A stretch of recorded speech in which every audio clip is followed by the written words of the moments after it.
നടിയെ ആക്രമിച്ച കേസിൻ്റെ വിചാരണ പൂർത്തിയായി. വിധി പ്രഖ്യാപനം വരാൻ ഇനി ദിവസങ്ങൾ മാത്രമാണ് ബാക്കി. വർഷങ്ങളോളം നീണ്ട നിയമ പോരാട്ടമായിരുന്നു അതിജീവനത്തിൻ്റേത്. കേസ് വീണ്ടും ചർച്ചാ വിഷയമോടെ ദിലീപിൻ്റെ ഭാവിയെക്കുറിച്ചാണ് സോഷ്യൽ മീഡിയ ചർച്ചകൾ. കേസിൽ നടൻ 8ാം പ്രതിയാണ്. വിധി വന്നു കഴിയുമ്പോൾ ഒന്നുകിൽ നടനെ ഉയർത്തെഴുന്നേപ്പോ അല്ലെങ്കിൽ സിനിമാ ജീവിതമടക്കം കൂടുതൽ ആഴങ്ങളിലേക്ക് കൂപ്പുകുത്തുകയോ ചെയ്യും. കേസിൽ ആരോപണ വിധിയശേഷം ഇക്കഴിഞ്ഞ വർഷങ്ങളിൽ എല്ലാം ഭൂരിഭാഗ സമയവും കോടതി വരാന്തയിൽ കയറിയിറങ്ങിയാണ് നടൻ ചിലവഴിക്കുന്നത്.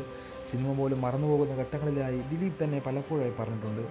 എന്നാൽ നടൻ തെറ്റ് ചെയ്തിട്ടില്ലെന്ന് വിശ്വസിക്കുന്ന കുറച്ച് ശതമാനം ആളുകളും കേരളത്തിലുണ്ട്. കേസും പ്രശ്നങ്ങളും തീർക്കാൻ ആരും താല്പര്യമില്ലെന്ന് പലപ്പോഴും തനിക്ക് തോന്നിയിട്ടുള്ളതായും നടൻ പറഞ്ഞിട്ടുണ്ട്. മഞ്ജുവുമായി ജീവിതം ആരംഭിച്ച് സിനിമയിൽ പച്ചം പിടിച്ച് തുടങ്ങിയപ്പോൾ മുതൽ ദിലീപ് ചുറ്റും ശത്രുക്കൾ പെരുകിയിരുന്നു. സിനിമാക്കാരൻ എന്നതിലുപരി സിനിമയിലെ ബിസിനസ് വ്യക്തമാക്കി മനസ്സിലാക്കിയ താരം കൂടിയാണ് ദിലീപ്. അതുകൊണ്ട് തന്നെയാണ് സൂപ്പർ താരങ്ങൾ പോലും മടിച്ചു നിന്നപ്പോൾ ദിലീപ് ധൈര്യസമേതം മുന്നോട്ട് വന്ന് 2020 നിർമ്മിച്ച് വൻ വിജയമാക്കി തീർത്തത്. തൻ്റെ ആദ്യ വിവാഹബന്ധം തകർന്നതിൽ പോലും പലർക്കും പങ്കുള്ളതായി നടൻ മുമ്പൊരിക്കൽ പറഞ്ഞിരുന്നു. 1998 ഞാൻ കല്യാണം കഴിച്ചത്. അന്ന് പെട്ടെന്നുള്ളൊരു കല്യാണമായിരുന്നു. സത്യം പറഞ്ഞാൽ 3-4 വർഷം മുമ്പ് വരെ സന്തോഷമായ ജീവിതം തന്നെയായിരുന്നു ഞങ്ങളുടേത്. പക്ഷേ അതിനിടയിൽ കുറേ കാര്യങ്ങൾ സംഭവിച്ചു. എന്താണ് എൻ്റെ കുടുംബജീവിതത്തിൽ സംഭവിച്ചതെന്നതിൻ്റെ വിശദമായ കാര്യങ്ങളെല്ലാം 2013 ജൂൺ 5-ാം തീയതി ഞാൻ കോടതിയിൽ സബ്മിറ്റ് ചെയ്ത ഒരു ഡൈവോഴ്സ് പെറ്റീഷൻ ഉണ്ടായിരുന്നു. ഡൈവോഴ്സ് പെറ്റീഷൻ എന്നതല്ല അതിനെ പറയേണ്ടത്, ശരിക്കും പറഞ്ഞാൽ എൻ്റെ കുടുംബ ചരിത്രമാണ് വേണമെങ്കിൽ പറയാം. അതിൽ പ്രതികളുണ്ട്, കക്ഷികളുണ്ട്, സാക്ഷികളുണ്ട്, 100% വിശ്വസിക്കാവുന്ന തെളിവുകൾ അടക്കമാണ് കോടതിയിൽ പെറ്റീഷൻ വെച്ചത്.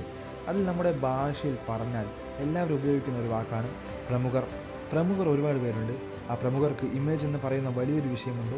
അതിനെല്ലാം ഞാൻ മാനിക്കുന്നതുകൊണ്ട് അവരുടെ നല്ല മുഖങ്ങളൊന്നും പുറത്തു വരാതിരിക്കാൻ ഞാൻ തന്നെയാണ് രഹസ്യ വിചാരണ തന്നെ വിഷയം കൂടി ഡൈവേഴ്സ് പെറ്റീഷനൊപ്പം വെച്ചത് എന്നാണ് ദിലീപ് പറഞ്ഞത്. തൻ്റെ പേരിലുണ്ടായിരുന്ന ദിലീപിൻ്റെ സ്വത്ത് വകകൾ എല്ലാം തിരികെ നൽകിയ ശേഷമാണ് മഞ്ജു വിവാഹബന്ധം ഏർപ്പെടുത്തിയത്. ജീവനാശമായി ഒന്നും കൈപ്പറ്റിയുമില്ല. മക്കളുടെ സംരക്ഷണം ദിലീപാണെന്ന് അറിഞ്ഞപ്പോൾ ജനപിന്തുണ നടപ്പാകുമായിരുന്നു. അത് മാറി മറിഞ്ഞ് കാവ്യമാധവനുമായുള്ള നടൻ്റെ വിവാഹം 2016 നടന്ന ശേഷമാണ്. കാവ്യ ജീവിതത്തിലേക്ക് ദിലീപ് കൂട്ടിയായിരുന്നുവെങ്കിൽ പ്രേക്ഷകർക്ക് നടനെക്കുറിച്ചുള്ള അഭിപ്രായം തന്നെ മറിഞ്ഞേനെ എന്ന് ചിലർ അഭിപ്രായപ്പെടുന്നു. കാവ്യയെ സ്വന്തമാക്കാൻ വേണ്ടി ദിലീപ് മനഃപൂർവ്വം കഥകൾ മെനഞ്ഞ് മഞ്ജു വാര്യരെ ജീവിതത്തിൽ നിന്ന് ഒഴിവാക്കിയെന്നാണ് നടനെതിരെ ഏറ്റവും കൂടുതൽ പ്രചരിച്ചിട്ടുള്ള ആരോപണം.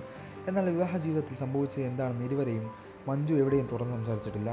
കൂടുതൽ വാർത്തകളും വിശേഷങ്ങളും ഈ വീഡിയോ ലൈക്ക് ചെയ്ത് തന്നെ സബ്സ്ക്രൈബ് ചെയ്ത് സപ്പോർട്ട് ചെയ്യുക.